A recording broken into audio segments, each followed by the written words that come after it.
Hi hello నమస్తే welcome to social post. ఈ రోజు మనతో స్టూడియోలో స్పెషల్ గెస్ట్ కళానిధి సంజీవ్ కుమార్ గారు ఉన్నారు. తను సీనియర్ హైకోర్టు అడ్వకేట్. మన తెలంగాణ అండ్ ఆంధ్ర ఈ రెండు రాష్ట్రాలకి సార్ పనిచేస్తున్నారు. నిజానికి మనం చూసుకున్నట్టయితే చిన్న చిన్న విషయాల దగ్గర నుంచి పెద్ద విషయాల దాకా మనకు ఒక న్యాయబద్ధమైన ఒప్పందాలు, ఒక న్యాయబద్ధమైన వీడ్కోలు, ఒక న్యాయబద్ధమైన తీర్పులు అనేటివి చాలా అవసరం. వాటికి కూడా మనం ఏ లాయర్ని కలవాలి, ఏం చేయాలి, అసలు ఎలా దాంట్లో నుంచి పరిష్కారం రాబట్టాలో మనకు తెలియదు. సో అలాంటి చాలా విషయాలని సీనియర్ అయిన మన సంజీవ్ కుమార్ కళానిధి సార్ గారిని మనం ఈ రోజు సార్తో మాట్లాడి ప్రతి విషయం అడిగి తెలుసుకుందాం. నమస్కారం సార్.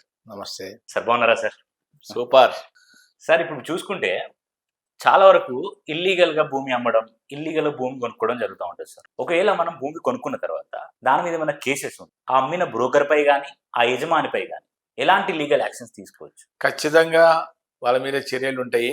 ఒకసారి భూమి అమ్మేటప్పుడు కొంతమంది ఏం చేస్తారంటే ఫేక్ డాక్యుమెంట్స్ క్రియేట్ చేస్తారు. అవును సార్. ఫేక్ డాక్యుమెంట్స్ అంటే according to section Indian penal code conversion అనేది మొన్ననే కొత్త చట్టం వచ్చింది, భారతీయ న్యాయ సంహితాన్ని వచ్చింది. దాంట్లో సెక్షన్ ఐపీసీ 467, 468, 471 అండ్ 465. 467 ఫోర్జరీ, సృష్టించడం, దొంగ డాక్యుమెంట్స్ సృష్టించడం, క్రియేట్ చేయడం అలాంటివి చేస్తుంటారు. ఫోర్జరీ. 471 సిగ్నేచర్స్ ఫోర్జరీ చేయడం, డాక్యుమెంట్స్ క్రియేట్ చేయడం అలా చెప్పేసి అమ్మేస్తుంటారు. అవే పచ్చి మోసాలు. ఇలాంటివన్నీ కూడా మనం ఎప్పటికప్పుడు చెక్ చేస్తూ ఉండాలి, సరిగా చూస్తూ ఉండాలి. కొనేటప్పుడు చాలా మందికి నేను చెప్పే బయ్యర్స్ కి సెల్లర్స్ కూడా, బయ్యర్ అయినా చాలా చాలా జాగ్రత్తగా ఉండాలి. అమ్మే వ్యక్తి ఎటువంటి వాడు, అది అమ్మే డాక్యుమెంట్స్ కరెక్ట్ గా ఉన్నాయా లేవా, లేదా ఏమన్నా ఫోర్జరీ చేసి క్రియేట్ చేసి డాక్యుమెంట్స్ క్రియేట్ చేసి ఏమైనా అమ్ముతున్నాడా, అలాంటప్పుడు సరిగా వెరిఫై చేసుకోవాలి. తర్వాత సెల్లర్ భూమి అమ్మేటప్పుడు డాక్యుమెంట్స్ కరెక్ట్ గా ప్రొడ్యూస్ చేస్తున్నాడా లేదా, సరైన డాక్యుమెంట్స్ మీకు చూపిస్తున్నాడా లేదా, అసలు డాక్యుమెంట్ అమ్మేటప్పుడు ఇవన్నీ కూడా మన రెవెన్యూ డిపార్ట్మెంట్ లో రెవెన్యూ దాంట్లో రికార్డ్స్ ప్రాపర్ గా ఉన్నాయా లేవా, ఎవరైతే అమ్ముతున్నాడో అతని పేరు ఈసీలో నమోదైందా లేదా, ఈసీలో అతని పేరు వస్తుందా లేదా అవి చూసుకోవాలి. మ్యూటేషన్ అతని పేరు మీద అయిందా లేదా చూసుకోవాలి. అన్ని వెరిఫై చేసుకోవాలి. పట్టేదారు పాస్బుక్ లో అతని పేరు ఉన్నాయా లేవా చూసుకోవాలి. రెవెన్యూ రికార్డ్స్ అన్ని ప్రతిదీ సమస్తం సరిగ్గా ఉన్నాయా లేవా చూసుకోవాలి. కొంతమంది అవన్నీ ఏం చేస్తారంటే కొంతమంది కావాలని ఫోర్జరీ డాక్యుమెంట్స్ క్రియేట్ చేసి ఫేక్ డాక్యుమెంట్ ఇచ్చి అమ్ముతున్నారు, దానిపై మోసపోతున్నారు కూడా. బయ్యర్లు కూడా చాలా మంది మోసపోయారు. చాలా జరుగుతోంది, మోసాలు ఎక్కువ ఉంటాయి. అలాంటి వాళ్ళకి ఒకటే గుర్తుపెట్టుకోండి, ఎవరైనా ఫోర్జరీ చేసినా ఫేక్ డాక్యుమెంట్స్ క్రియేట్ చేసి అమ్మినా వాళ్ళకి శిక్షలు మామూలుగా ఉండవు. కనీసం 3 ఏళ్ల నుంచి లైఫ్ లాంగ్ కూడా ఉండే ఆస్కారాలు ఉన్నాయి. పనిష్మెంట్స్ మామూలు పనిష్మెంట్స్ కాదు. బ్రోకర్ అయినా సరే, ఆ బ్రోకర్ అయినా యజమాని అయినా సరే, అమ్మేటప్పుడు డాక్యుమెంట్స్ సరిగా ప్రాపర్ గా ఉంటేనే మీరు అమ్మండి. లేకపోతే మీ మీద కఠిన చర్యలు ఉంటాయి. మీకు మనకు శిక్ష చాలా ఎక్కువగా ఉంటాయి. చూసి డాక్యుమెంట్స్ మీరు ప్రాపర్ గా అమ్మితే మీకు ఎటువంటి ఇబ్బంది ఉండదు. కానీ చాలా చోట్ల డాక్యుమెంట్స్ అమ్మేటప్పుడు ఫోర్జరీ చేసి అమ్ముతుంటారు. ఫేక్ డాక్యుమెంట్స్ తీసుకొచ్చి కోర్టులో ప్రొడ్యూస్ చేసి కేసు అలా నడిపిస్తుంటారు. అసలైన వాడు, కొనుక్కున్న వాడు, ఒరిజినల్ డాక్యుమెంట్స్ వాడు టెన్షన్ ఎక్కువ.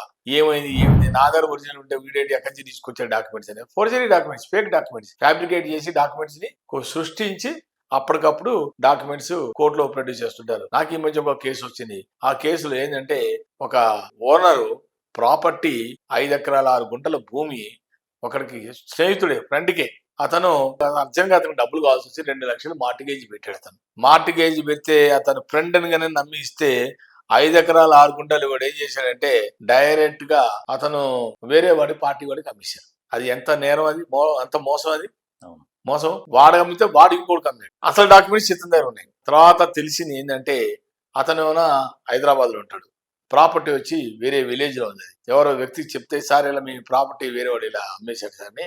తర్వాత జూనియర్ కోర్టులో వెళ్తే, జూనియర్ సివిల్ జడ్జి కోర్టు అయితే అతనికి ఆర్డర్ అయింది, అతనికి డిగ్రీ వచ్చింది. ఆర్డర్ కూడా అతనికి ఫేవర్ గా వచ్చింది. ఆ తర్వాత వాడేం చేశాడు, ఎవడైతే కొనుక్కున్నాడో వాడు మళ్ళీ ఛాలెంజ్ చేస్తూ సీనియర్ సివిల్ జడ్జి కోర్టులో వేశాడు. వాడు అక్కడ ఓడిపోయాడు. 2 చోట్ల ఇతనే గెలిచాడు. న్యాయం అనేది ఉంటుంది కదా డాక్యుమెంట్స్. ఇది బేస్ చేసుకొని అతను మళ్ళీ హైకోర్టులో సిఆర్పి వేశాడు. సివిల్ రివ్యూ పిటిషన్ అంటారు, అది వేసాడు. మరి అక్కడ ఏం జరిగిందో ఏమో, వీళ్ళ అడ్వకేట్ ప్రాపర్ గా ఆర్గ్యుమెంట్స్ సరిగా చెప్పనట్టున్నాడు. అక్కడికి హైకోర్టులో కేసు ఓడిపోయాడు. సరే, దీని మీద మళ్ళీ రివ్యూ పిటిషన్ ఇంకోటి వేస్తున్నాడు అతను, అది వేరే విషయం. కానీ ఎలా ఉంటుందంటే ఎవరిని కూడా నమ్మడానికి వీల్లేదు. ఫ్రెండ్ అని చెప్తే ఆ ఫ్రెండే చివరికి ఏం చేశాడు, అతన్ని మోసం చేసి డాక్యుమెంట్స్ అని అతను ఒక ఫేక్ సేల్ డీడ్ తయారు చేశాడు. అవును. ఫేక్ సేల్ డీడ్ తయారు చేసి ఆ ఫేక్ సేల్ డీడ్ ప్రకారంగా అతనికి అమ్మేశాడు. అమ్మేసి అదే ఫేక్ డాక్యుమెంట్ కోర్టులో ప్రొడ్యూస్ చేశారు. చెల్లలే తెలిసిపోతుంది కదా, ఎంక్వైరీలో బయటపడ్డాయి. సో అలాంటి వాళ్ళకి శిక్షలు ఉంటాయి. అలాంటి వాళ్ళకి ఫోర్జరీ అంటారు. ఫోర్జరీ అంటే ఐపీసీ 467, తర్వాత 467, 478, 468, 471, 461 ఫోర్జరీస్ కొన్ని వస్తాయి. ఇదే కాకుండా ఐపీసీ 415 to 420 చీటింగ్, మోసం చేయడం. Indian penal code cheating 415 to 420 cheating కూడా ఉంటుంది. ఇలాంటి వాళ్ళకి ఇప్పుడు కొత్తగా శిక్షలు కూడా మారాయి. ఇదివరకు 7 ఏళ్ళు అయితే ఇప్పుడు 10 ఏళ్ళు 20 ఏళ్ళు కూడా సిద్ధాంతం కూడా వేసే శిక్షలు ఇప్పుడు కొత్తగా మార్చింది. కొత్త ప్రభుత్వం వచ్చి బీజేపీ ప్రభుత్వం మళ్ళీ మార్చిన తర్వాత ఈ భారతీయ న్యాయ సన్నిధానం అని చెప్పి ఇండియన్ పీనల్ కోడ్కి దాన్ని మారుస్తూ భారతీయ న్యాయ సన్నిధానం అని చెప్పి కొత్తగా తీసుకొచ్చారు. ఈ చట్టంలో అన్ని స్పష్టంగా ఉన్నాయి. ఇదివరకు ఇండియన్ పీనల్ కోడ్ బుక్ అప్పుడు రాసేది బ్రిటిష్ వాళ్ళు రాసిన పుస్తకాలు. ఆ బ్రిటిష్ వాళ్ళకి వస్తే దీన్నే అమెండ్ చేశారు, అంతే. ఓన్లీ అమెండ్ చేశారు. అదే అమెండ్ చేస్తూ మన 2023 జూలైలో కేంద్ర ప్రభుత్వం దాని బిల్లు కూడా పాస్ అయింది. ఆ ప్రకారంగా చట్టాలు ఇప్పుడు కొత్త చట్టాలు అయితే వచ్చాయి. శిక్షలు కూడా ఇప్పుడు ఎవరైనా సరే డాక్యుమెంట్స్ మటుకు ఫేక్ గా ఏమైనా అమ్మితే శిక్షలు చాలా సీరియస్ గా ఉంటాయి. కాబట్టి చాలా జాగ్రత్తగా ఉండాలి. కొనేవాడైతే మటుకు చాలా కేర్ఫుల్ గా ప్రతి డాక్యుమెంట్ పరిశీలించి క్షుణ్ణంగా పరిశీలించాలి. ఇవి కరెక్టా కాదా, ఫేకా లేదా అని. దాన్ని బట్టే మీరు కొనుక్కుంటే మీకు ఎటువంటి ఇబ్బంది ఉండదు. నమస్కారం.